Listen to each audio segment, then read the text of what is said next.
Quand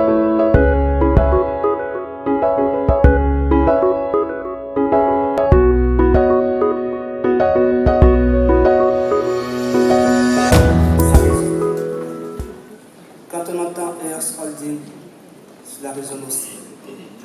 Son président, Tony Elumelu, est un autre champion national qui nous vient du Nigeria.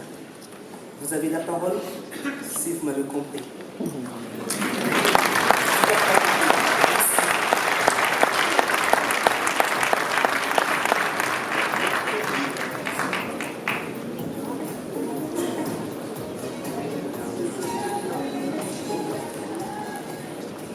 So, bonjour.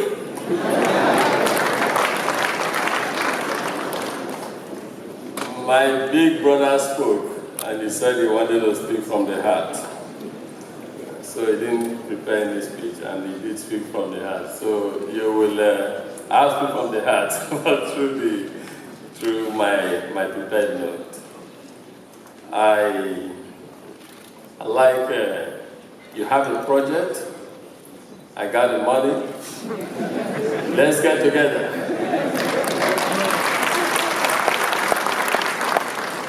It's such a powerful phrase. And you know, listening to the MC, the previous, the past captions have been quite exciting. So I must say that the command of French, no English, is very strong. Your Excellency, Prime Minister Kaplan Duncan, a great African, a great leader, a man we all respect, especially in the private sector, because of the way he tries to support private sector development. Not long, about an hour ago, when we were in the waiting room, we were talking about the integration of Africa. And the fact himself, the Deputy Prime Minister of Mauritius, and the fact that you can't talk about economic integration of Africa without addressing transportation. And the Prime Minister was quick to tell me, this is for the private sector. I say, yes, first of all, we are ready, but we need policies that are incentives. And he says, if you have ideas, can I have it immediately? I mean, that demonstrates a good spirit. And if we continue like that on the continent, we will truly have a developed Africa. Your Excellency, Deputy Prime Minister Xavier Luc Duval of Mauritius, a great country. Chris talked about the fact that he had 10 companies registered there. I said, well, thank God there's Mauritius. Otherwise, it would be in Panama. I would know what happened. Jean-Claude Diago, fellow entrepreneurs, cabinet members here, distinguished ladies and gentlemen, it is an honor to be with you this morning to accept the Ivorian National Council of Employers Lifetime Achievement Award. And I want to thank the chairman of CGECI, Jean Kakou Diago, and members of the council for this very meaningful recognition as an African business champion. I am honored to be invited to share my business perspective and experiences with you all. I want to commend you for having this conversation about the role of business champions in Africa. It is timely. We need this kind of conversation. We do need champions, business champions of the continent. When we think about a champion, we often think about an individual who is a winner. People like Venus and Serena Williams in tennis, Gary Kasparov in chess, and Muhammad Ali in boxing. Or even closer home, the Ivorian national team, football team, the Elephants, and the current champions of Africa. A personal favorite of mine is Michael Jackson, a musician you all know who combined talent with a dedication to hard work and an understanding that inspiration needs also commitment, rigor, and practice. These are all people who have achieved and should be celebrated as the demonstration of what human beings can do when we set our minds to attaining goals or meeting a standard.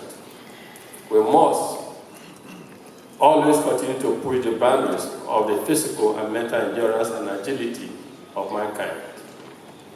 However, there's another kind of champion that I think is more important, and that is the individual who not only achieves personal success and greatness in their chosen endeavors, but one who carries others along with them or uses their platform to lift others up. These are the greats. These are the true champions.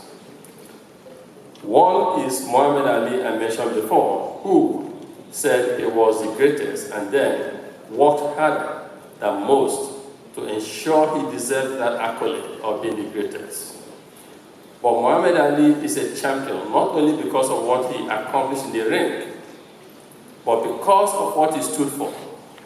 He stood up against an unjust system of racial segregation in the 1960s and defied the will of the most powerful government in the world, a government that was prepared to send him and fellow African Americans to die for their country's political ideology in the Vietnam War, and yet was unwilling to uphold the civil rights guaranteed to those same African Americans under the Constitution of the United States. In refusing to go to war and confronting his government, Muhammad Ali brought global attention to the racist and segregationist policies that belie the Americans' founding philosophy of life, liberty, and the pursuit of happiness. And in doing so, he helped to advance a movement that secured civil rights and lifted up people of all colors in the United States. That is a champion, and that is greatness. Another example I would argue is the founder of Microsoft, a man we know who uses products, Bill Gates. As a young man, Bill Gates revolutionized the computer operating system and helped propel the world into the digital age through the interconnectivity of computers. And through the marketing genius of his products, he's also arguably the most successful living entrepreneur in history. However, if he succeeds at his current philanthropic endeavor, he will more likely be remembered for leading the change and charge to eradicate polio and preventing up to 5 million child deaths a year from preventable diseases. That is greatness, and that is a champion. Essentially, I'm saying that a champion who embodies true greatness is one who carries the fight, refuses to settle for a comfortable existence, thinks about the plight of others, inspires hope, and decides to make the aspirations of others their personal fight, despite major challenges. That is the difference between being a winner and a champion. When it comes to global development and economic growth, I want to argue that while other regions may breed and encourage winners, Africa must encourage champions.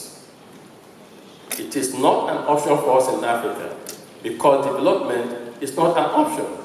And we, more than other continents on the world, need development. Our continent faces challenges, and we need individuals who will champion the social and political development, environmental integrity, and economic transformation of the continent. I say this because reason tells us, and history has proved to us, that no one can develop Africa but us. Because no one has a greater stake in Africa than us. Outsiders have colonized, plundered the continent, and now they visit us, trade with us, and are benevolent towards us. but we must remember that no one will rescue us. We are indeed the ones that we have been waiting for. So it is up to us. I have talked about sporting, intellectual, and philanthropic champions, and we all revere the political champions such as Nelson Mandela and Martin Luther King, whose championing of freedom and equality defined their lives. However, for the purpose of this gathering, I want to focus on business champions. I believe that is why I was invited to give this talk. There are many winners in African business, and that is a good thing. For everyone that is productive and stands on their own feet, the continent is better off. However, that is not enough. Africa has over 600 million people living without access to electricity. Millions of kids are out of school. More than 400 million people still live in poverty. Millions more who are chronically hungry or food insecure. And we have an unemployment rate that averages about 20% and often up to 50% in the case of youth. The list goes on.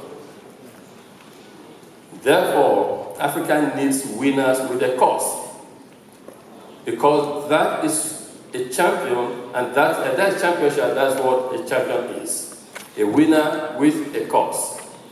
And the business sector is not exempt for the responsibilities of championship. We all are. For too long, governments have been left to solve the challenges that I have mentioned above, and many others with varying degrees of success, while business sector focus on its perceived mission, that is, pursuit and maximization of profits for stakeholders, for shareholders. However, it has become clear that this is not a sustainable way to develop our continent, Africa. It has not and will not lead to success for African governments, citizens, or even our businesses, and it will be evident in each country's GDP. This is because government alone cannot create jobs for their citizens. The majority of jobs are created by the private sector, specifically SMEs, and that is why this forum is very important. This initiative is important and one that should be supported by everyone. SMEs are the backbone of any economy, anywhere in the world. And when governments ignore the private sector and do not attend to the obligation to create and sustain enabling environments for businesses to thrive and flourish, the consequences are stark. They manifest in low GDP growth, mass unemployment, ethnic strife, and possibly even food and health crisis, and in some cases, violent conflict. Similarly, when the private sector divorces itself from the development agenda aspirations of the countries and regions in which they operate, their focus often becomes short-term investments that yield high return for a few and exclude many. These sort of ventures often do little to build capacity, do little to increase local value creation, and little to increase government tax revenues, or they will help to expand employment or raise standard of living. And they actually create regional development challenges.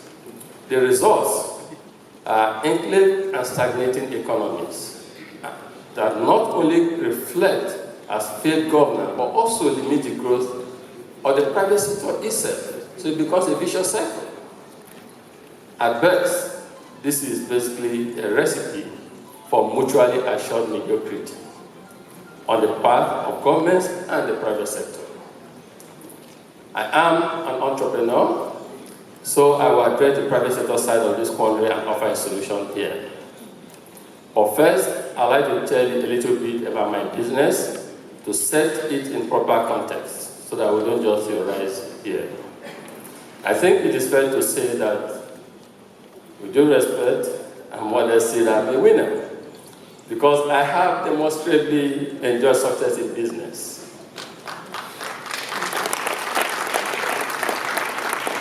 In 1997, my partners and I took over a failed bank and turned it around by innovating leveraging technology and pushing less affluent customers in a market which it cut them off, as many did not have many bank accounts.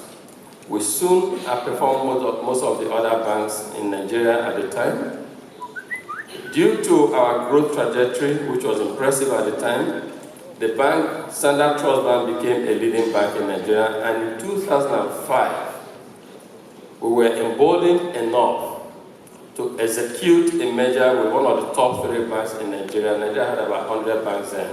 One of the top 3 banks in Nigeria, called United Bank for Africa, UBA. But that was not enough. We wanted to win more.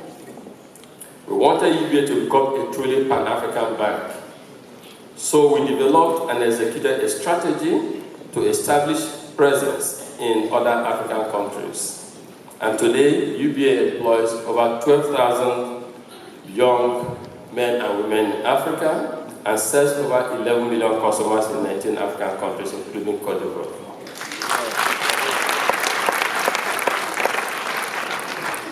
We operate in Anglophone, Francophone, and Lusophone countries across in Sub-Saharan Africa. More importantly, we found that though profit was our primary motivation through Standard Trust Bank turnaround and UBA's Pan-African strategy, we have helped to democratize access to banking across Africa in the process. And so when the Prime Minister talked about democratizing entrepreneurship, it resonated. Some of it had to do with the decision we made to allow customers in some underbanked economies to open bank accounts with zero balances. That strategic calculation to be patient paid off because eventually people brought their money in and saved with us. I believe that whenever people have an opportunity, they will choose to save, and UBA helped to bring millions of disenfranchised Africans into the formal economy through this action. This forever altered my understanding of how a business, even in pursuit of profit, should operate. When I stepped down as the Group CEO of UBA in 2010 and established S Holdings, I was venturing out from my comfort zone as a banker into new territory as an entrepreneur. To help guide my investment decisions, I took some time to reflect on what principles, practices, and decisions had underpinned the success at Standard Trust Bank and UBA. What did I learn and what impact I wanted to make in all my endeavors?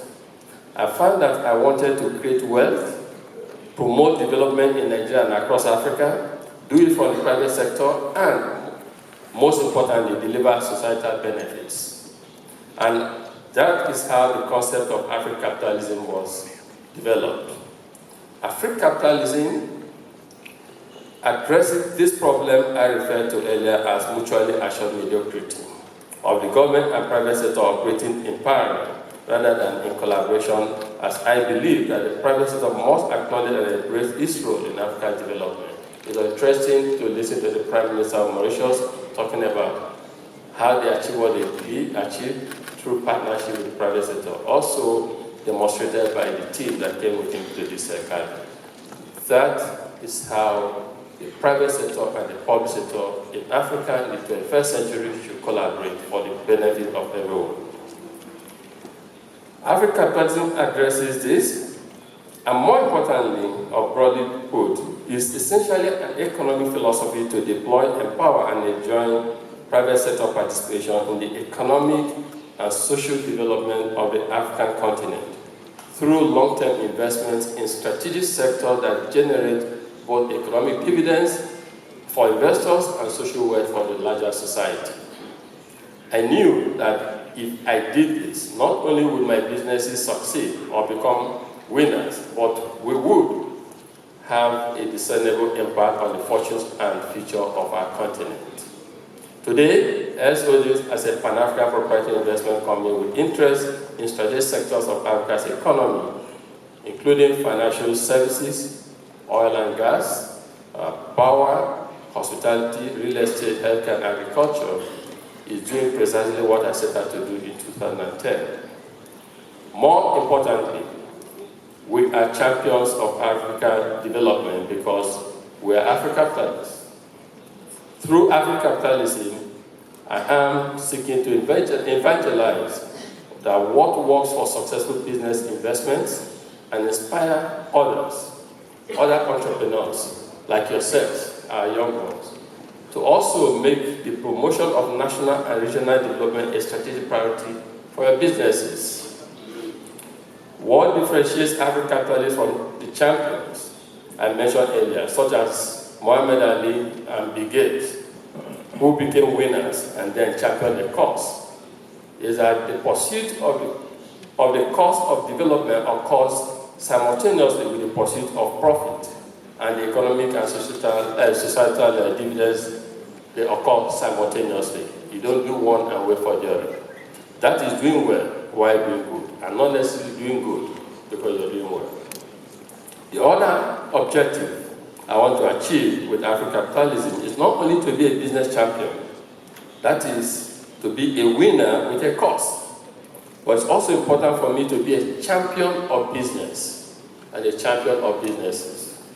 I've already described the former, but let me talk briefly about the latter. The latter involves the responsibility I feel to replicate my success in business by helping to create more Tony Elumelus and more UPAs across Africa.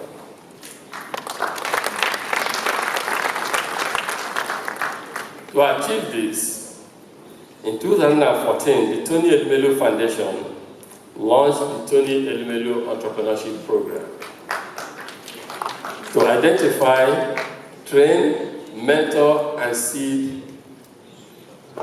10,000 African entrepreneurs over the next 10 years towards creating 1 million jobs on our continent and $10 billion in additional revenue across the continent. And I have committed a sum of $100 million US dollars to this endeavor for this period of time.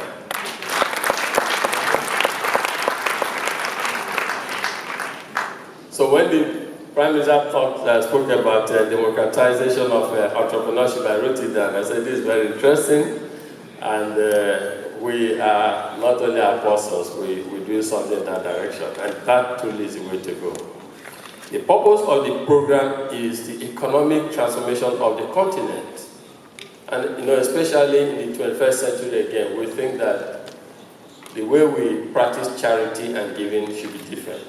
We should practice charity and giving in a manner that creates self-dependency, self-sufficiency, and not a perpetual syndrome of dependency on others. And so the way to achieve this is to democratize entrepreneurship, empower people, and let them feed themselves, feed their communities, their families, their communities, and also help us create jobs on the continent.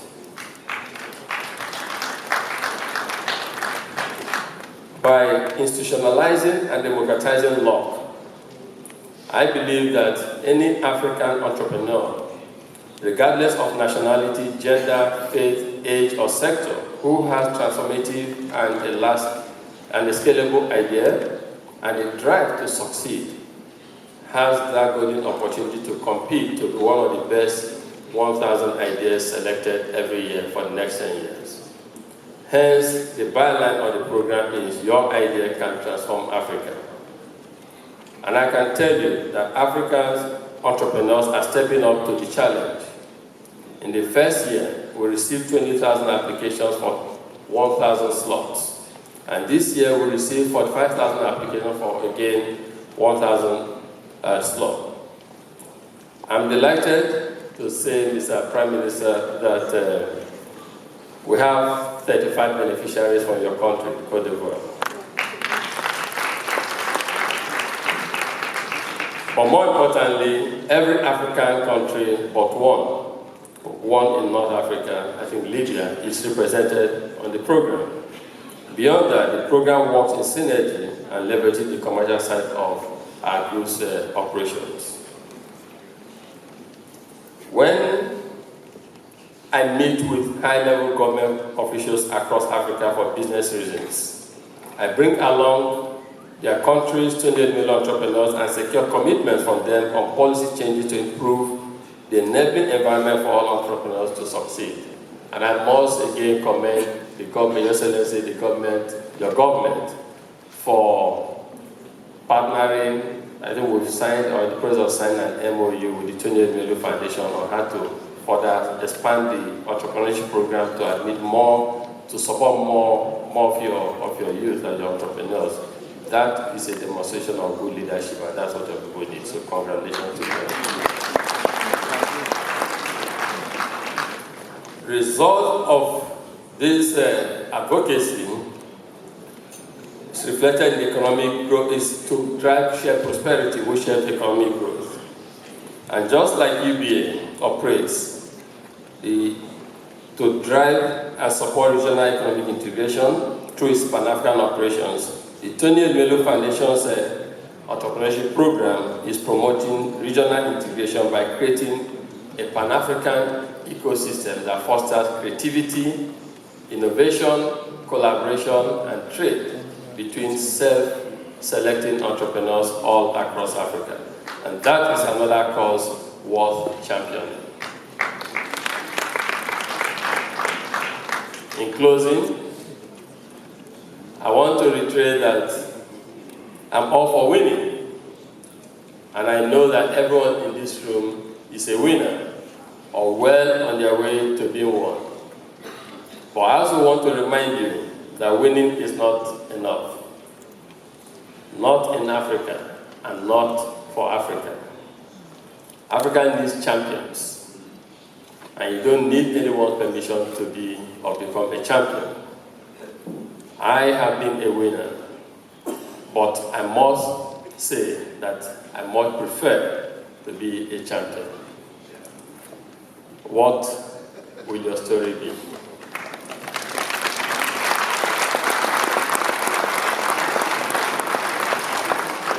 Merci beaucoup.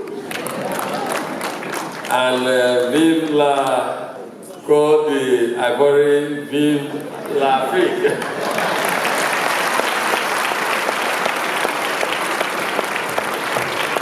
Chris was talking of French, so Chris, you're not the only one. Thank you very much.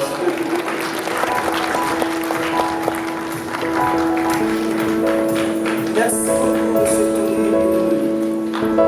L'Afrique chef des champions, la SOGECI en a trouvé 2 qui vont être honorés dans quelques minutes. Le Premier ministre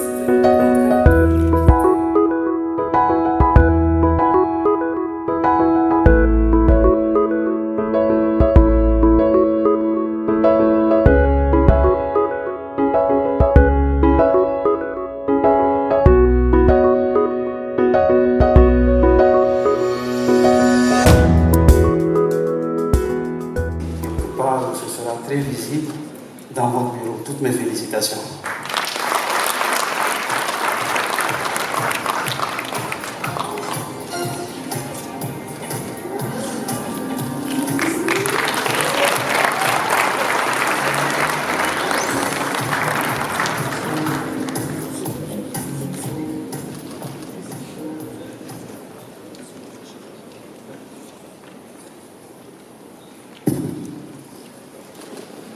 I'd like to bonjour.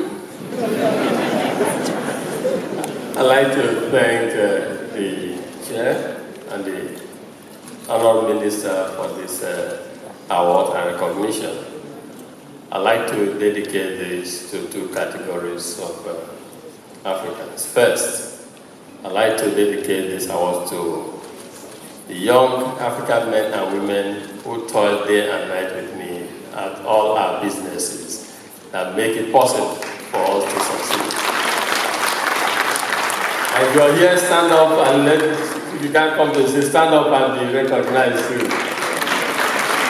Thank you, thank you, thank you. This award goes to you all. Thanks, Felicita. And second category of Africans are the 2,000 to million entrepreneurs we have across Africa. I say this should be an inspiration to you all that you can be a winner. You're already on the path to becoming winners, and you should even go beyond being a winner to being actually champions, African champions, African League champions to help us develop.